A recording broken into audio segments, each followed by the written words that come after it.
Nick and Laura are coming back for the birth of their child at home, so you need to leave, Antonio said loudly.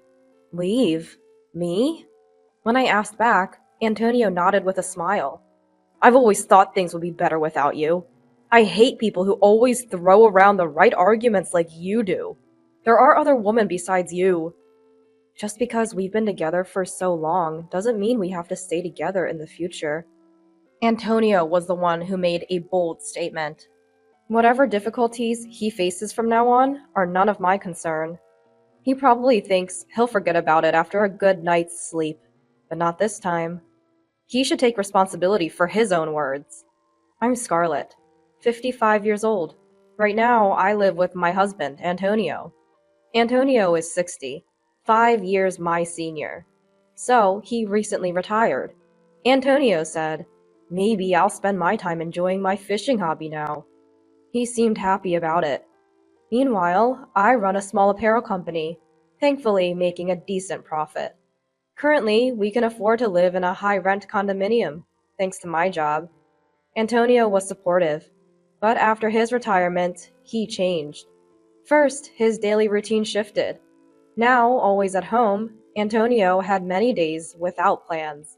This led to a more lax lifestyle, staying up late watching TV or sleeping past noon. Occasionally, that's okay, but when it goes on for days, it's concerning. I suggested, shouldn't you keep a regular schedule, especially at your age? But Antonio seemed unconcerned. Instead, I've worked hard all my life. Let me be. Don't tell me what to do, he retorted. Another issue was Antonio's boredom. He had a few friends and his only hobby was fishing alone. He seemed increasingly idle after retiring, and he began nitpicking at my housekeeping. Frankly, I'm not great at domestic chores. Busy with work, I rely heavily on the latest home appliances. A cleaning robot for housekeeping, electric cookers for meals.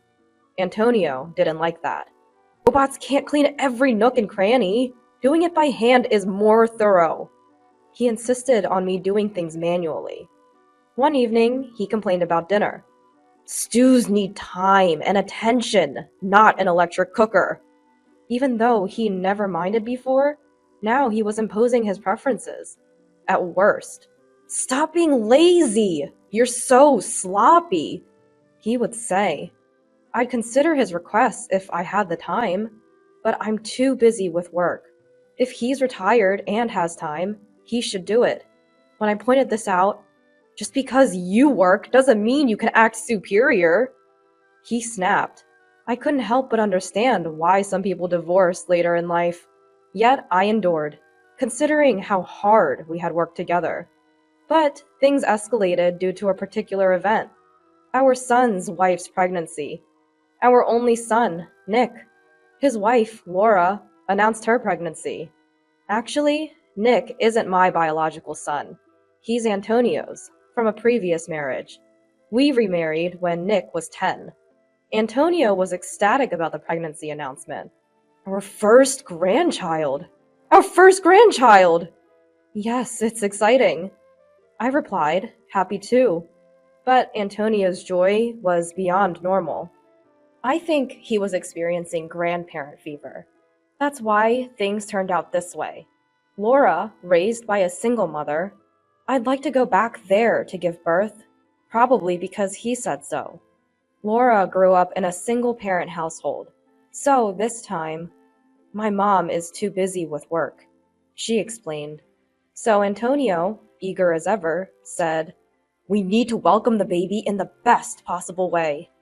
And he began preparations. That's fine, but he strangely imposed it all on me. This crib, every kind of milk, just in case. Oh, and a lot of diapers. He just barked orders. I was already swamped with work and chores. Even when I made time to prepare, it was never right. No, not like that, he'd complain.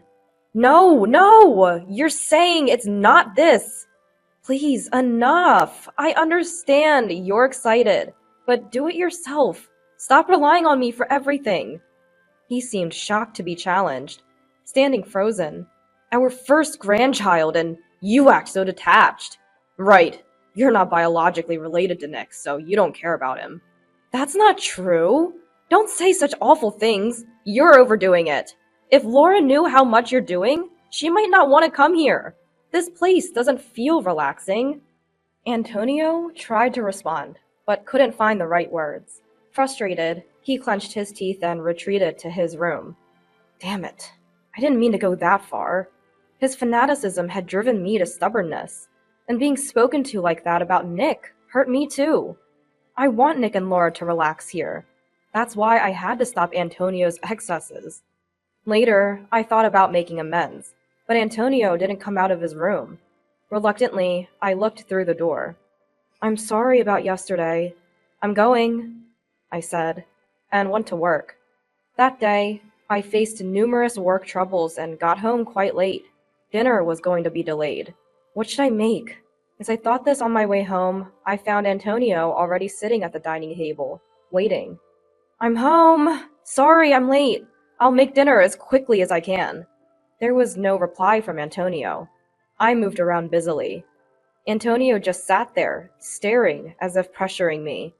If he's home anyway, he could have made dinner. Or at least, he didn't need to rush me like this. Finally, I managed to make crispy fish sandwiches and serve them. Sorry for the wait. Let's eat. Antonio immediately started eating his sandwich in silence. Were you that hungry? I sat down and began eating my sandwich. Before I was even halfway through, Antonio had finished eating. He sat up straight and looked at me. What? I asked.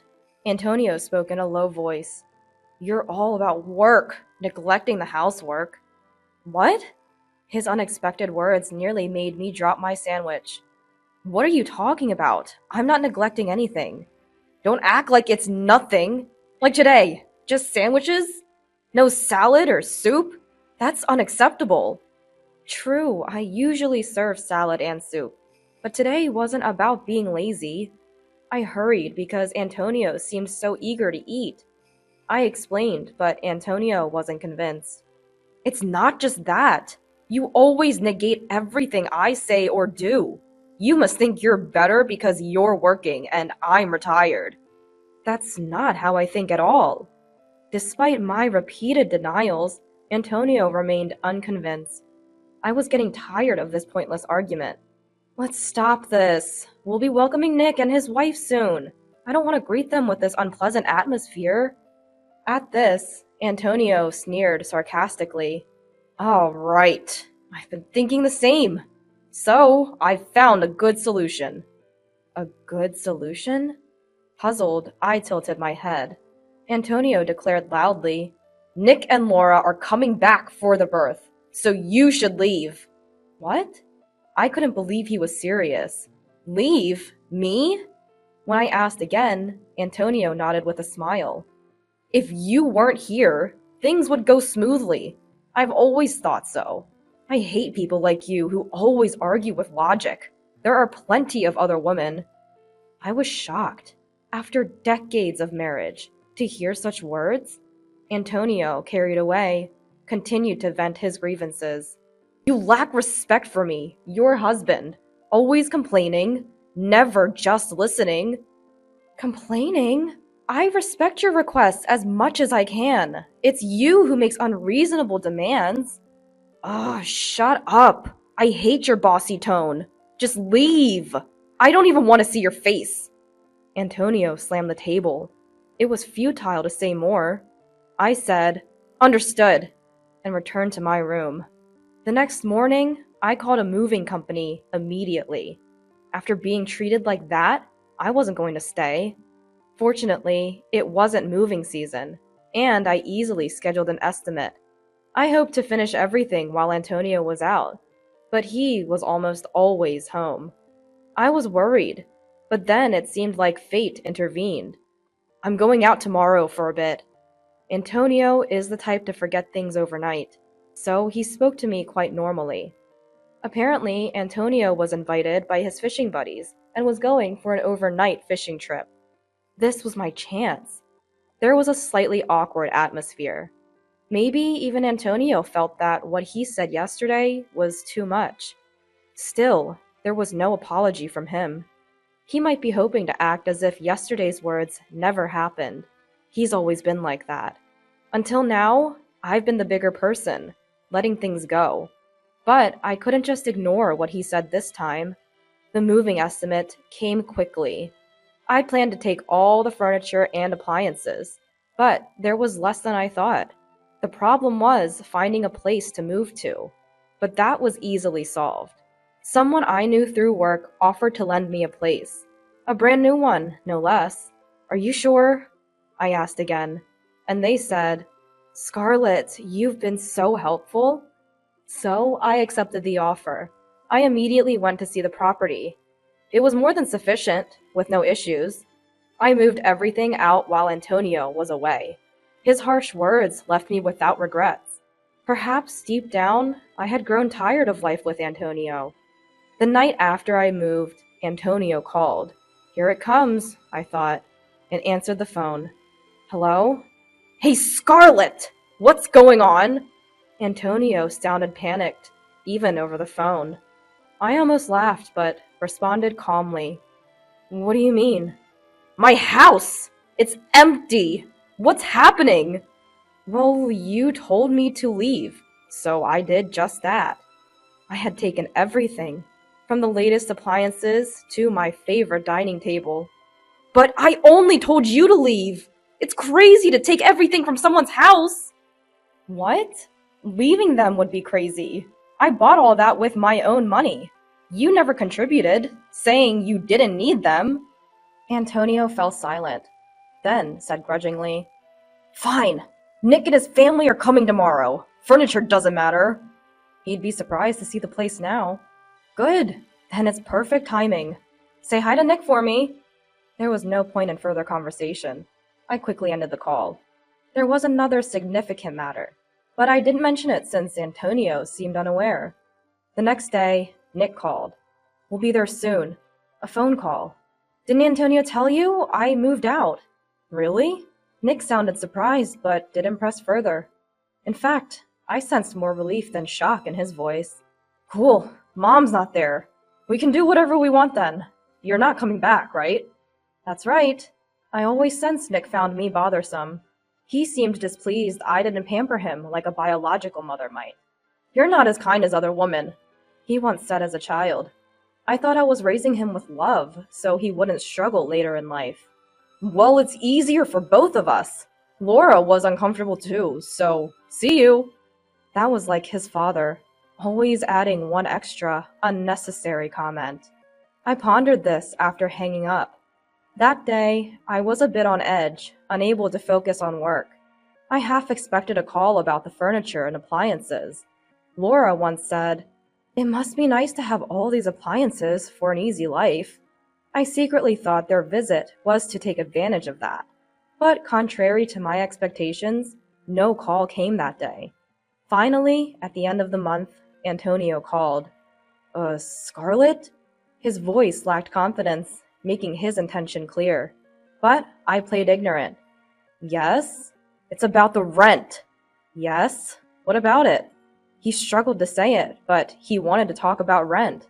Antonio and I used to pay $1,700 for the condo rent. I was the one who paid it all. There's no way Antonio, with his retirement, could afford it. He might manage for a while with his retirement fund, but it would eventually run out. He called me, but hesitated to speak his mind. I had to prompt him. What? You're not expecting me to pay the rent for a condo I don't even live in, are you? No, that's not. You were the one who insisted I leave, right? And now you're coming back to me? That's not something Antonio's pride would allow. As expected, he changed the subject. Scarlett, are you doing okay? With a place to live? Yes, I managed to find a place, thanks to some connections. I'm living comfortably. Saying this left no room for him to ask me to return. I had no intention of going back. But just in case... Oh, okay. Nick and Laura were saying they miss you. I thought maybe you'd consider coming back. Such words were unusual for Antonio. He must be really desperate.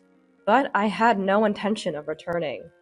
Oh, really? I thought they disliked me. No, that's not. Well, it doesn't matter. I have something important to discuss, so I'll come over. Yes. Yes, there was a vital matter to discuss for my future. Antonio replied, "All right, I'll be waiting," cheerfully. Later, I visited the condo for the first time in a while. Long time no see. Antonio was dressed up, unnecessarily. No matter how much he dressed up, it was pointless. I walked down the hall and into the living room, where Nick and Laura were sitting. Clearly, they couldn't live with nothing. New sofas, tables, and a fridge were installed. Nick waved casually, and Laura, though glaring, greeted me. The atmosphere was tense. I wanted to finish what I came for and leave. I sat down as Antonio urged. "So, what did you want to talk about?" Grateful he brought it up, I started the conversation. "I thought it's better to handle this sort of thing sooner rather than later." Antonio turned pale the moment he saw what I held out. "You're planning to divorce me?" He was visibly shaking, looking at the filled out divorce papers. "Yes. Ever since you told me to leave, I've been intending to." "Did you really say that without thinking?" Antonio fell silent. He probably did. He tends to blurt out things in the heat of the moment without thinking ahead. This habit had caused him troubles at work several times. "The last time you said all those terrible things, 'I don't want to see your face, there are other women,' and what else? Anyway, at that moment, I couldn't see a future with you anymore." He must remember saying those things. Antonio kept his head down, sweating. "Yeah, I said it, but that was not really what I meant." "You can say such things even if they're not in your heart?" I'm appalled. "Well, it doesn't matter to me anymore. I was shocked. I can't do this anymore. That's all." Facing Antonio, our eyes met. He immediately flinched and looked away. "Can't you reconsider? We've come so far together." "I've come this far only to be told such things. I can't do this anymore. I can't be with you." As I firmly stated, Antonio let out a long sigh. The room was enveloped in a painfully awkward silence. The silence was broken, surprisingly, by Laura. "Excuse me, I'm the one who's been most inconvenienced here." I turned to Laura, tilting my head, and she glared at me with eyes full of resentment. "What do you mean? I thought this place would be perfect with Scarlett around, clean and full of the latest appliances. I came here expecting to be pampered, but instead I'm caught up in this marital mess. It's a huge nuisance." Laura sighed even louder than Antonio had earlier. She was angry with me for not meeting her expectations of a princess-like pampering. That is a huge misunderstanding. If she's unhappy, she could go back to her own home or anywhere else. But she chose to stay here. When I said this, Laura's face turned red. "What's with that attitude? I came all the way here for you." "I never asked you to come." Laura looked like she was about to scream. Her breathing was heavy with anger. "But it's absurd! I had such high hopes after talking to Antonio, and now this? It's too much." Laura finally burst into tears. Nick tried to comfort her. But this made a little sense. This explained Antonio's excessive grandparent fever. It was driven by Laura's expectations. Antonio, flattered and relied upon, must have gotten carried away. But it doesn't change anything. Laura was inconsolable, and Antonio remained frozen, sweating. There was no point in staying. "There's no use staying here. I'll leave. We can settle the divorce through lawyers." As I stood up, this time, Nick shouted, "You're running away? Shaking off your responsibilities and causing trouble." I was stunned by the absurdity. It's also good to have a grudge. Approaching Nick, who was sitting close to Laura, I found myself naturally looking down at him. "What's wrong? How old do you think you are now?" "Huh? I'm 35 years old." I took a deep breath and glared at him.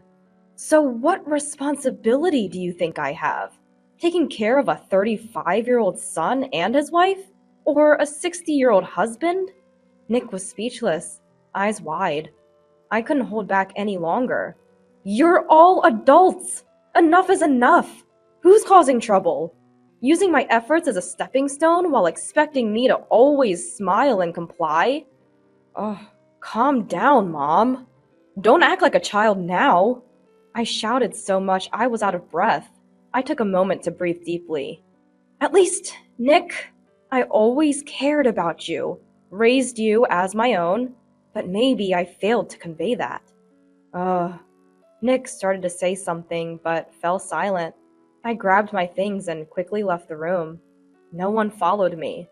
Later, Antonio agreed to the divorce easily. No alimony. He mentioned moving out since he couldn't afford the condo. Antonio had never done housework before. Living alone would be hard for him. The letter passed through the lawyer, written in Antonio's familiar handwriting. Thank you for everything. Simply said. He tried to reconcile, but I firmly refused, and he seemed depressed. Nick and Laura decided to go back to Laura's family home. Laura complained, but Nick persuaded her. After the divorce, Nick called once. I'm sorry for everything. I'll try to be a parent like you, he said shyly. Maybe Nick hadn't hated me as much as I thought. I ended up buying the new house I was renting and still live there. Work is going well. I was tired right after the divorce, but now I feel refreshed. It's nice not having to take care of anyone. I'm not sure how many years I have left to work, but I'll do my best. Enjoying my private life too, and secretly, I still wish for Nick's happiness.